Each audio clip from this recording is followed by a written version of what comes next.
Start. There we go. We are live. Perfect. Looks like we get to skip a whole nother section. Stuff, because there's only two of us and we can't do the role-playing section. So, No. So the first question is, what do you think it would be like to work as a TSA agent? I've actually done fact checking and stuff like that for security for many years. Oh, that's cool. If you don't have the right personality, it sucks. Because if you can't have fun with people, yeah. I mean, if you can't interact with them, then it's like, okay, you're just standing here, you're bored. You got to try to have some fun with them. Yeah. And generally, it's most people get, okay, he's trying to make this a little bit better than what it is. Yeah. Especially at somewhere like an airport, where I feel like every time I go to an airport, I'm super cranky and I just want to get it over with and get to where I'm going. So they probably have a tough job, because I'm sure I'm not the only one that's like that. No, I mean, yeah. I've dealt with a lot of nice TSA people. Me too. Lots of nice ones.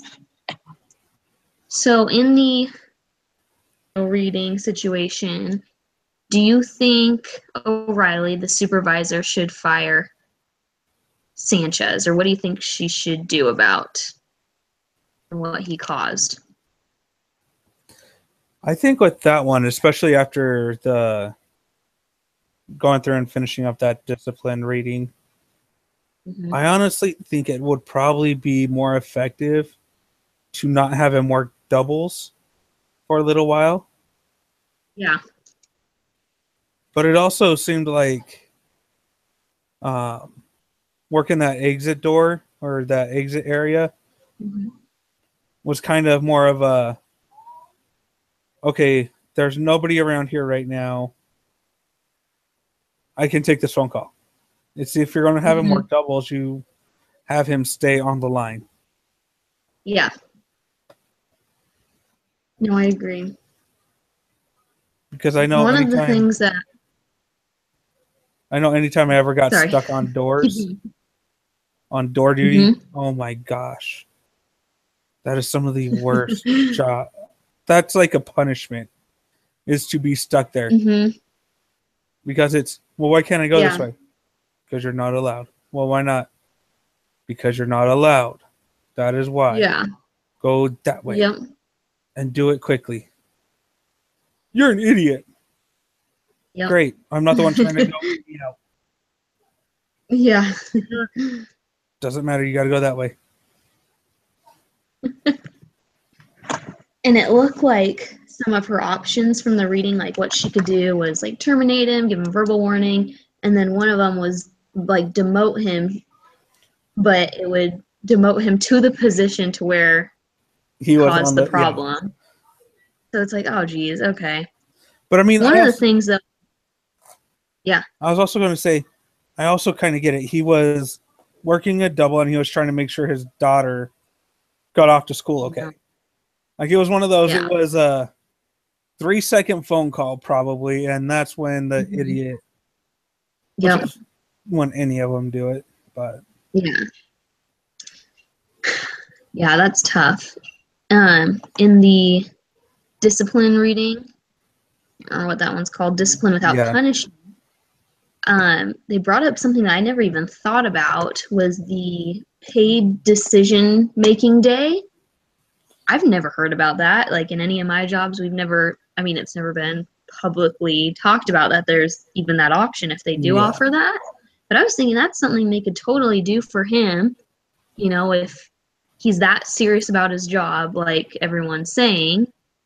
You know, if he came back and he realized and made the decision for himself, okay, I'm not going to do doubles anymore, because obviously I've got too much going on where it's almost a distraction to do doubles like that. Well, I think that's where the discussions come in. The discussions leading up to.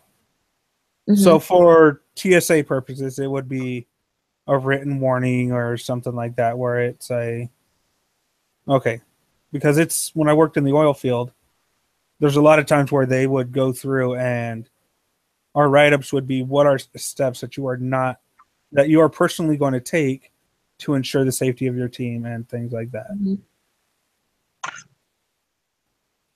So if he was fired, it says who replaces him, but they didn't even give us any other team Another members. schmuck. I know, right? Another TSO. Yeah, right? So if he does stay on, though, if they keep him, what do you think the other TSOs would think? I think some of them would think that he's getting like preferential treatment or which anytime something like that happens, because because it's almost like you can have the two different employees having the exact same issue. You have one employee who's good at his job and does do well, and then has one mistake.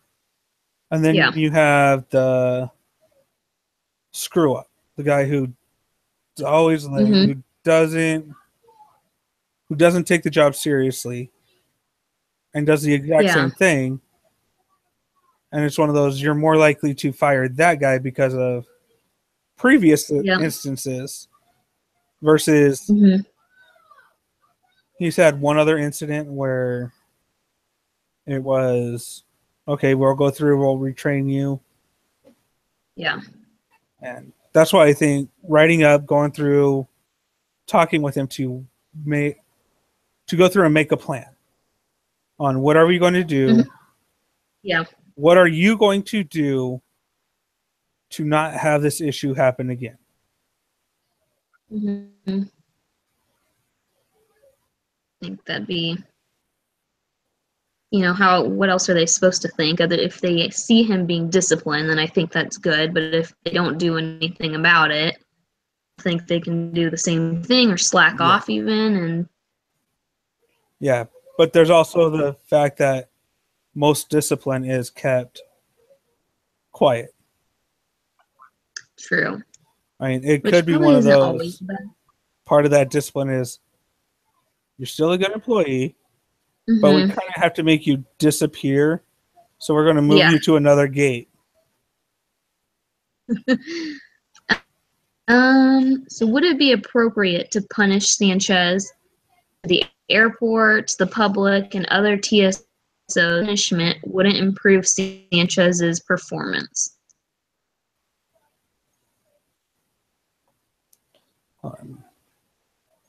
Would it be? On which one are you doing? So we're on step 2 at the bottom, or not the bottom, like the bottom of step 2. Step 2.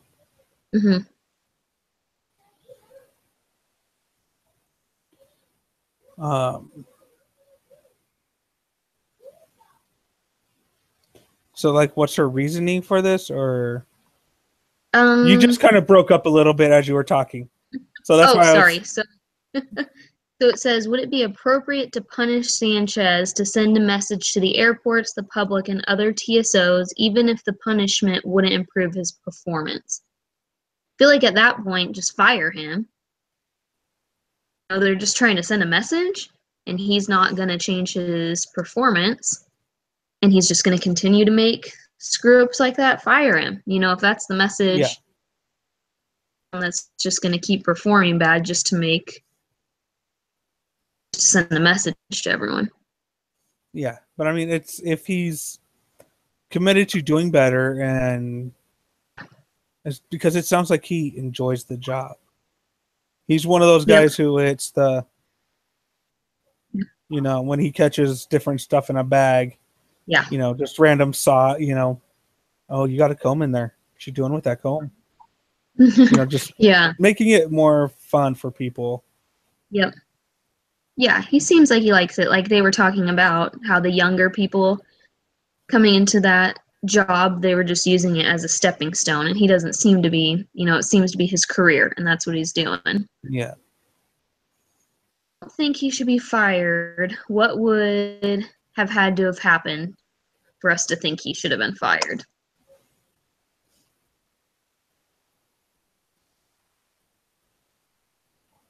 Technically, it should be because the guy made it all the way onto a plane.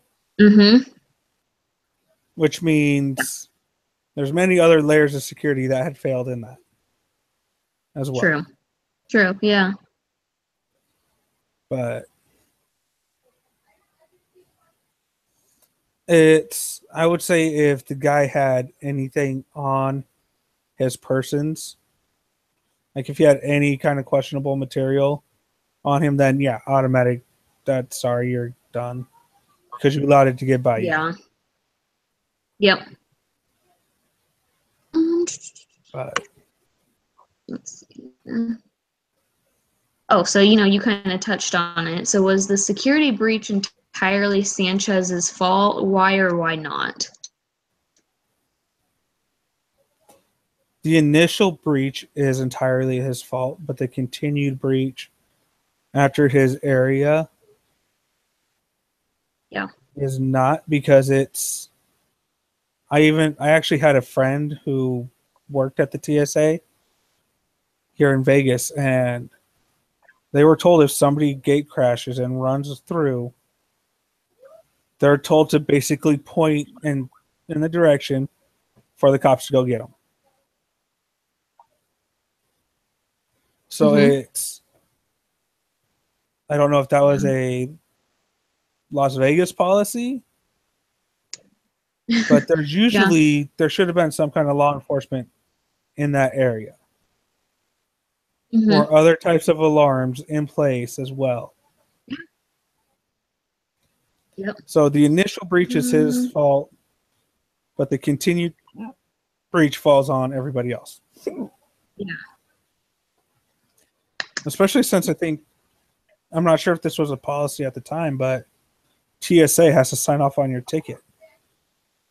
And then you have to get to the plane, and then they check your ticket. Yeah. So, but then again, it's who are they actually paying attention there?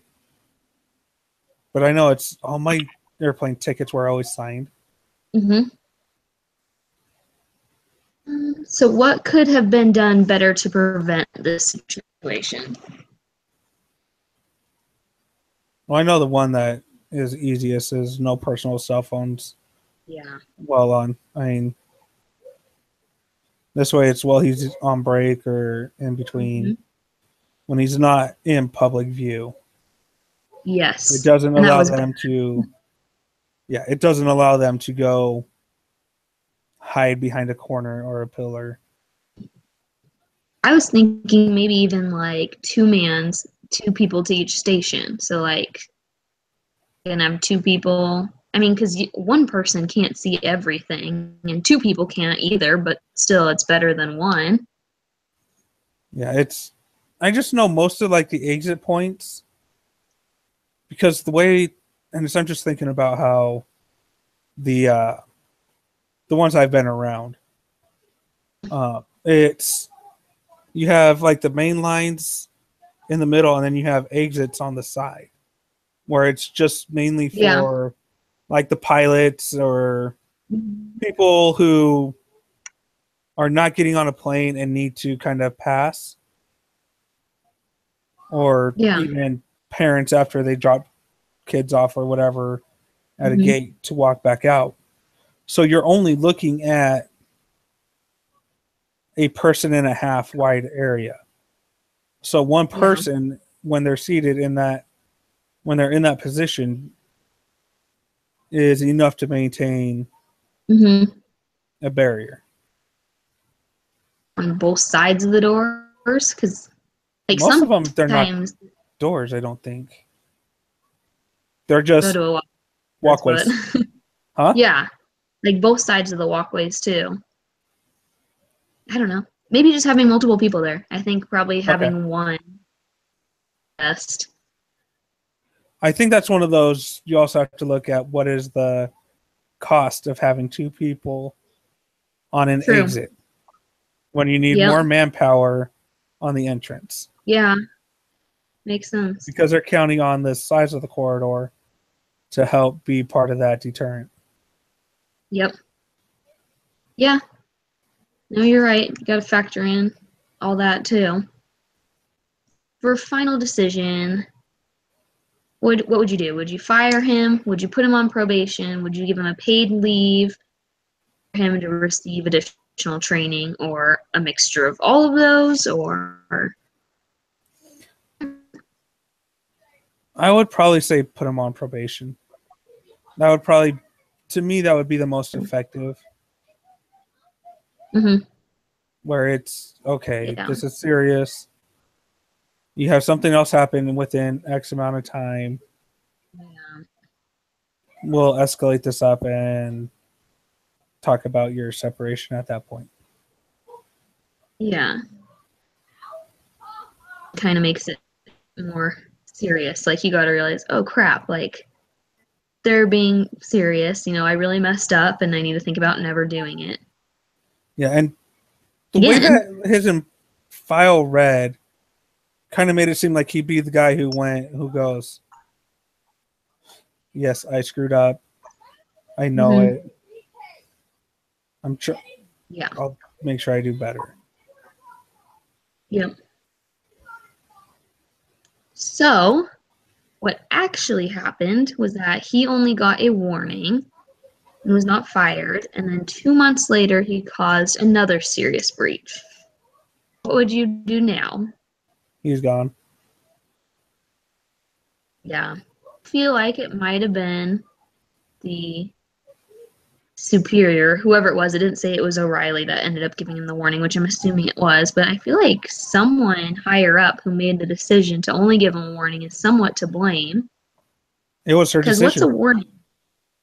Yeah. So maybe she's to blame too for this next serious breach and keeping him, only giving a warning. You don't learn from a warning, especially with something like that. Obviously, he didn't learn.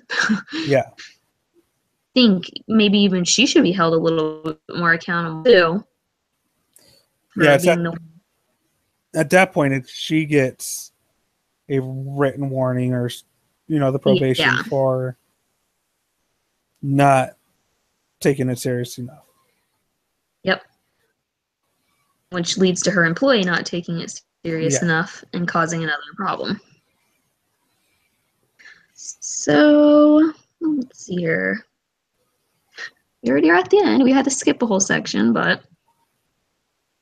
So what do you think was the most important thing you learned from this case? That discipline is not always straightforward. There is no easy way to deal with people in that situation. Nope. No. Especially when it's quote unquote a good employee that's serious, You don't want to lose them. And then you don't want to make them feel like they're inadequate when they make one mistake. You made like one other mistake before this one, but still you don't want to, Yeah. Three's a crowd in that kind of a department. Yep. All right. Well, 18 minutes. Nice. Okay. So we're good? I'll type that up. When is our doohickey due this week? Week 11. Or are we on week 10? I think we're week 10. I think we're week 10 too. Okay.